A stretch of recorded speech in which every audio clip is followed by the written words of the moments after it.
everybody. Eric from A Spot again. We're gonna do another episode of Calling All Geeks. Hi, Wilson. How you doing, Eric? I'm good. This week we're gonna talk about a little bit about a couple of podcasts that we all listen to. Again, this show is about sharing information, things that we like, things that we don't like. So we figured what's called one of the ways that we kill time when we're working is different podcasts. You have a whole slew. I only have two, so I'll let you start. Okay, so the funny thing about podcasts, it's taken me a while to actually find something that I like. It's not to say that the ones out there are bad, it's just that there is just so much of it. So I end up falling into finding a few of them here and there. So the ones that I put, the list that I'm making is not in any particular order. So the first one I want to talk about is the Kaiju Kingdom podcast. Now this is hosted by Chris Eaton and Jessica Sang. It basically kaiju stuff, news about kaiju. So it tells me about what Godzilla stuff is coming out, movies, television, reviews on books and stuff like that. They interview people or they just talk with each other. And the great thing about it is they talk about the how they became fans of the kaiju genre. And through them, I found other networks to listen to. The next one that I found is called the Kaijucast. Very similar name. They run between 44 minutes an episode to almost 3 hours, really depending on what they're focusing. What I like about this show, to me, it feels like a full show. They have categories and they do things like giveaways, there's trivia questions, very interactive. One of the things they have is called a Daikaiju discussion. So they'll tell you that they're going to be reviewing a movie for the month of September. They tell you what the movie is, and you kind of have homework to go and watch it. And then you call in a special number and give your review of it. That's kind of cool. So that's hosted by Cal Yotes. And he has a couple of other people, but it's kind of like a rotating cast. So he interviews people, he also gives news. So just like the Kaiju Kingdom podcast, what's great about it is they're friends with each other, so sometimes they cross over, but they give different news and different viewpoints. So what I like about it, between the two, I get a lot of the Kaiju information and the Kaiju news out there. Now, stepping away from the Kaiju stuff, we have what's called Still Untitled, the Adam Savage Project. Okay. So Adam Savage is one of the co-hosts on Mythbusters, and he has his own podcast that has nothing to do with the Mythbusters stuff. This is his own thing. And Adam is a complete geek, like all of us, where he does things. He cosplay, he builds things, when he likes to build props. And it's great if you're just learning this type of stuff to listen to his podcast.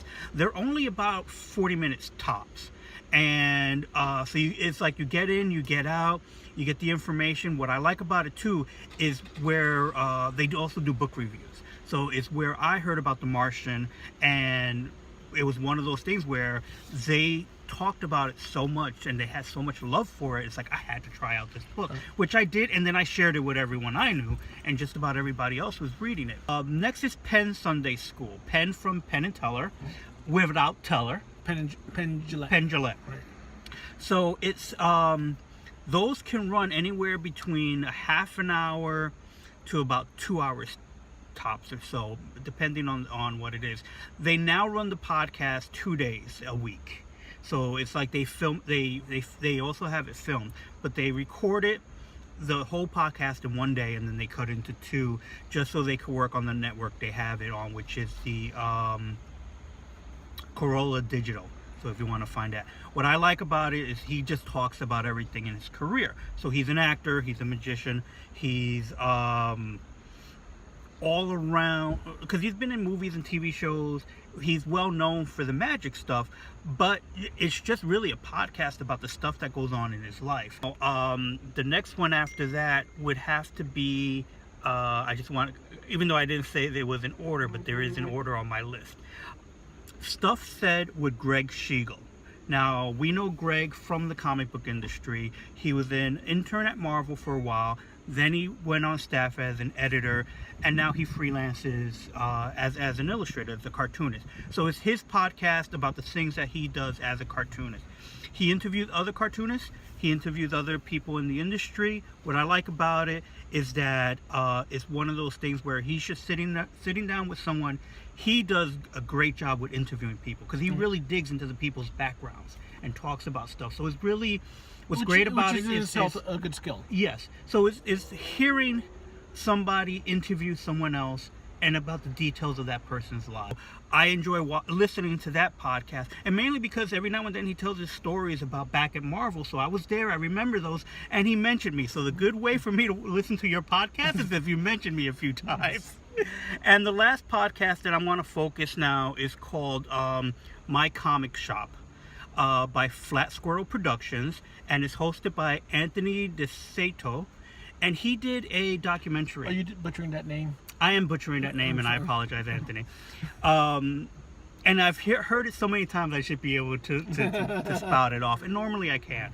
Now, My Comic Shop was originally a podcast that was a compendium to his documentary about alternate realities. Which is a shop we actually used to go to. Right. So here's a shop that unfortunately closed down. So he kind of he documented the shop before it closed down. The podcast is about the last 12 months before it closed. I think that's the time period. And he basically documented what was going on at the shop. It's wonderful because it tells you a story that, again, we've been to the shop. We know the players, so to speak. Not close enough. I didn't shop there all the time. I went in a few times, so I know the layout of the store. I knew the people involved. So to hear a story from that side the other side of the counter. From the other side of the counter, it's interesting because you kind of knew what was going on. After the shop closed, season 2 of his podcast, he continued it. He talked about what it meant to being a collector. So I found that interesting because he interviewed a bunch of his friends, and what I found fascinating is this phenomenon that if a comic shop closes, when your home comic shop closes, you may actually just stop buying comics. Some people will go ahead and go to another store, but they'll stop. The flip side of that phenomenon, that if a store opens up brand new, some people will just see it and go, I'm going to start collecting comics. So that in itself is a topic that I would like to look into one day. Okay. But that's fascinating.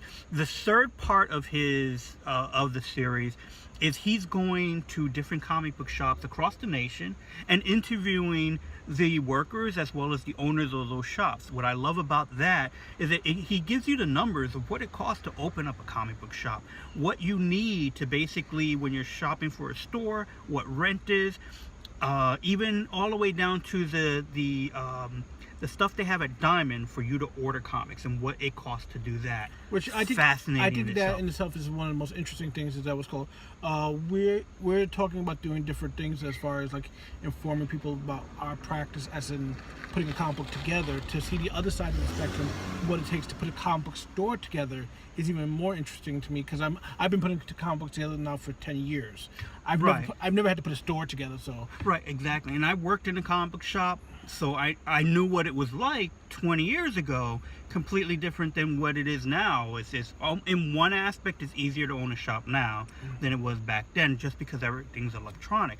So I'm listening to that mainly because as a publisher, we would like to know what the shop is going through, right, how they order their books, and what they're looking for. And I think that's why I find that one fascinating. And those are pretty much the podcasts that I'm listening to currently.